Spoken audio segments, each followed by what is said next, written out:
If you enjoy inspirational and motivational reading, you might enjoy the autobiography of Booker T. Washington, Up from Slavery, which was published in the early 1900s. I found it very encouraging. It's the true story of a man born in the worst of circumstances, but by God's grace is able to make something of his life. Booker T. Washington was the first black man to be a guest in the White House and the first to speak at Harvard. He created the Tuskegee Institute in Alabama, giving untold numbers of blacks great opportunities through the decades. During the Civil War, as a little boy, he heard his mother passionately pray to Jesus that Lincoln and his armies would be successful so that they could be free one day. And they became free. As a free person, one of his great goals was to learn to read. Booker T. Washington writes, quote, "Often I would have to walk several miles at night in order to recite my night school lessons. But there was never a time in my youth, no matter how dark and discouraging the days might be, when one resolve did not continually remain with me, and that was a determination to secure an education at any cost."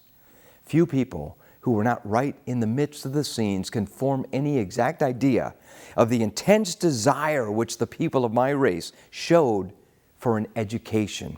It was a whole race trying to go to school. Few were too young and none too old to make the attempt to learn. As fast as any kind of teachers could be secured, not only were day schools filled, but night schools as well. The great ambition of the older people was try to learn to read the Bible before they died, end quote. When he finally learned to read himself, Booker T. Washington found that he loved to read the Bible. We often forget what a privilege it is to read, and especially to read the Bible. Booker said, quote, "I have learned that success is to be measured not so much by the position that one has reached in life as by the obstacles which he has to overcome while trying to succeed," end quote.